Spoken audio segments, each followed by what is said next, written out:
Gator picked me the very first day. He picked me. I didn't pick him, he picked me, which is a weird thing to say, but I mean, that is really how it happened.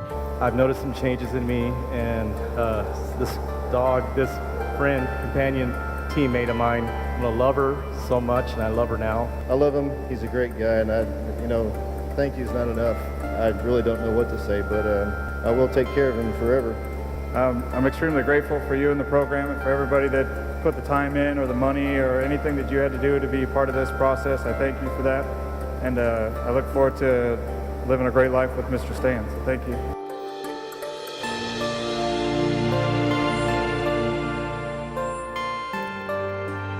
Well, the challenges, of course, the biggest challenges are the offenders, but I get to see them change. You know, part of our mission statement is to promote positive change, and I get to see that.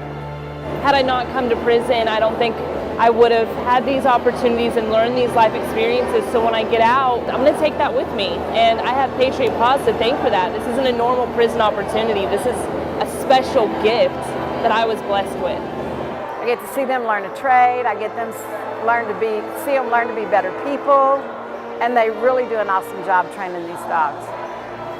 You know, I took and took and took from society, and now being a part of each one of the dogs that I've handled and trained, I've given back to so many people in each one of the dogs.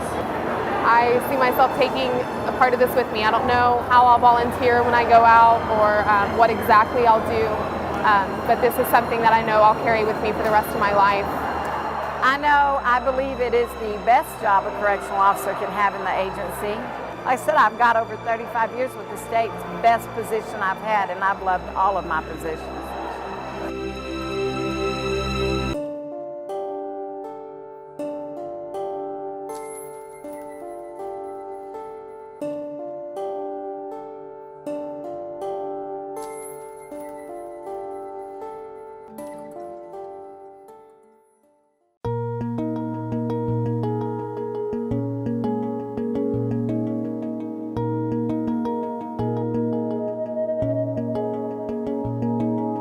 The purpose of the Academy is to provide foundational level training for victim advocates and criminal justice professionals that work with crime victims who have been in their profession less than 3 years. It's important for all service providers to have a full understanding of the criminal justice system and how the process works so that they can answer questions for victims and provide information throughout the continuum of the criminal justice system so that victims are informed and understand their rights to participate if they choose to do so. The Academy covers the continuum of the criminal justice system.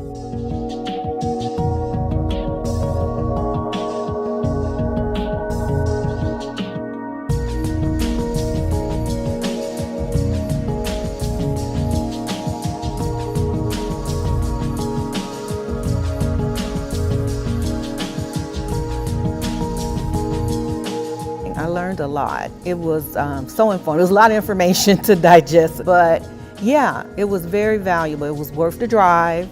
It was fun. It was informative. I met some great people. So, and it's encouraging for me so that I can continue to do this work. This academy I have been trying for since I started to get in. I'm so glad I came because now I actually know from start to finish of what a victim actually goes through before they even see me.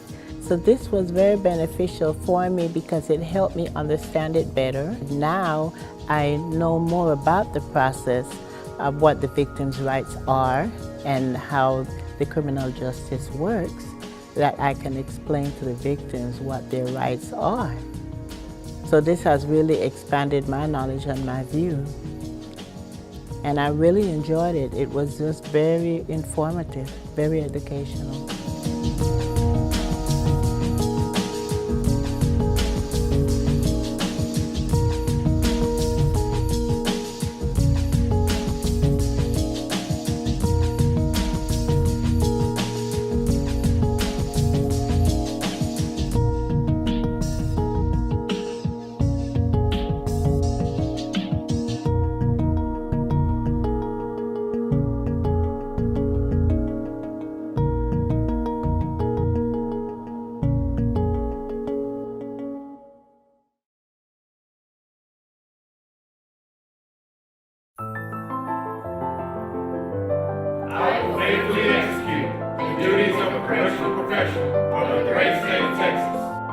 courage. I will provide public safety. Through commitment, I will promote positive change in offender behavior. With perseverance and integrity, I will not be corrupted. I will not be manipulated. I will not be distracted from the agency's mission. I will adhere to the laws of the state of Texas and the agency's code of ethics. I will embrace our core values as I enforce the rules and regulations of the Texas Department of Criminal Justice. Perseverance, integrity, courage, commitment, the core values practiced daily by the correctional professionals of Texas. It's a career that will challenge you, but the rewards are worth the effort. Get involved in something bigger than yourself. Become a correctional officer for the Texas Department of Criminal Justice.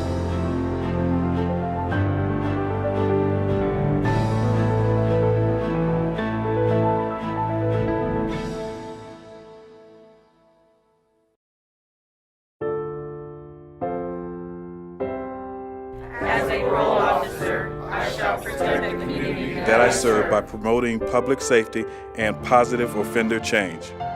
Always respect the legal rights of those assigned to my supervision and help them successfully integrate into society. Support the policies and mission of the Parole Division. And work to improve its standards and performance. Work cooperatively with other agencies in matters affecting the welfare and protection of the community. Conduct myself in a manner that enhances public confidence in the Parole Division. And always recognize my office as a sacred trust that has been given to me to guard and sustain.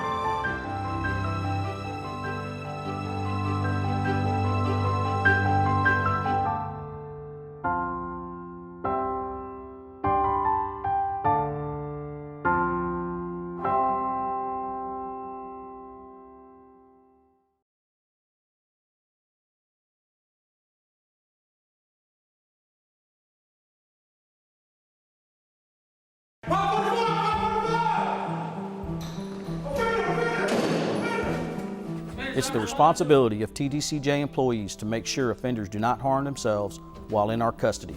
In order to perform this duty, you need to know how to respond when you witness an offender attempting suicide or when you discover a possible suicide.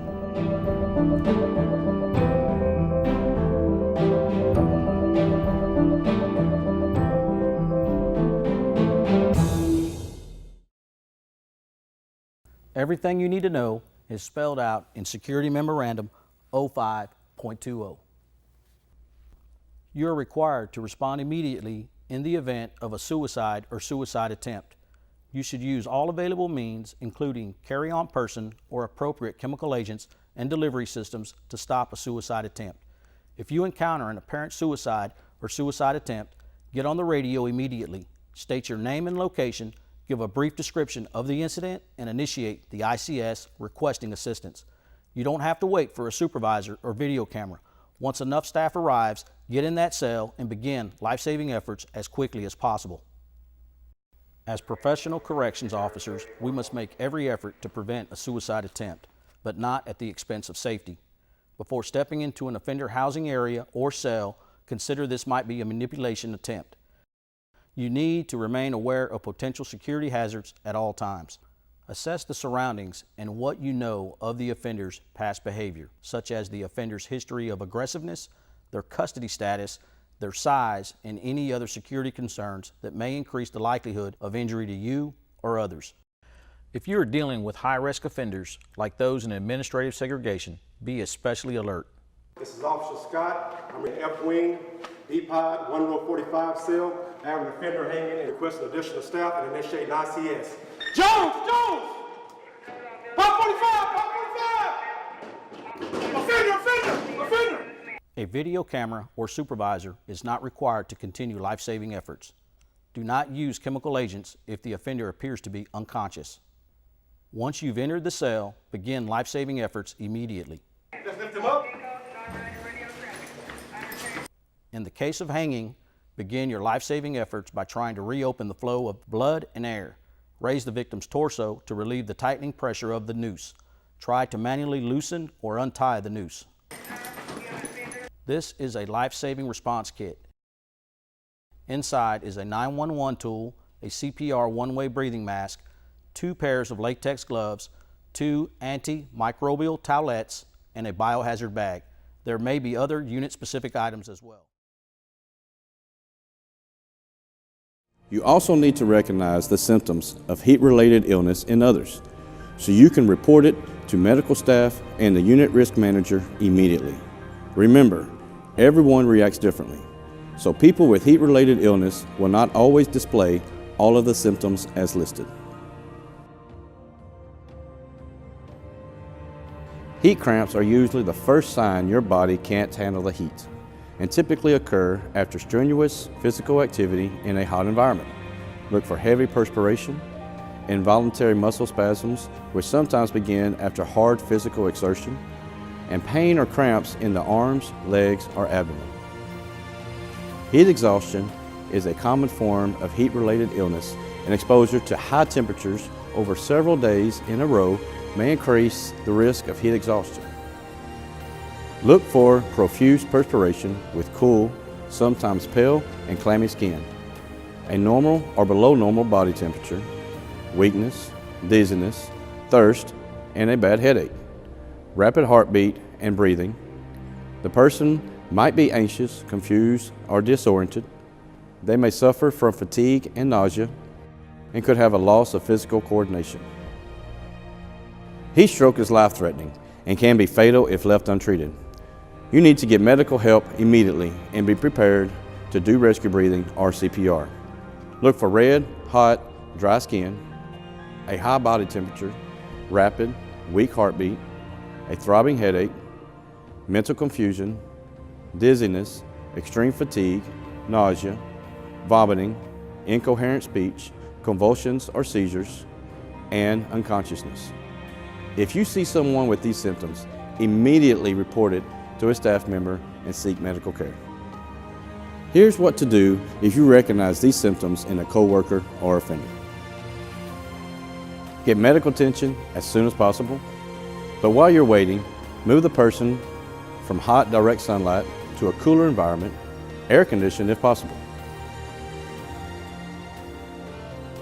Have the person lie down with their legs slightly elevated. Remove or loosen as much clothing as modesty allows. If conscious and alert, have the person drink water or a rehydrating sports drink. Do not give them caffeinated drinks, as these will contribute to further dehydration. Names, passwords, credit card numbers, and other sensitive information. Here are some social engineering tactics. Phishing involves hackers using commonly used methods of communication like email, social media, instant messaging, or text messaging designed to create a sense of urgency that leads to impulsive decision-making. Phishing can pressure you into downloading attachments containing malware, submitting your username and password to malicious websites, or divulging confidential information. Baiting, a type of phishing in which a malware-infected device is left at a place it's sure to be found. Spear phishing, which targets a group of people or a specific individual. And whaling, phishing that specifically targets executive staff and their assistants.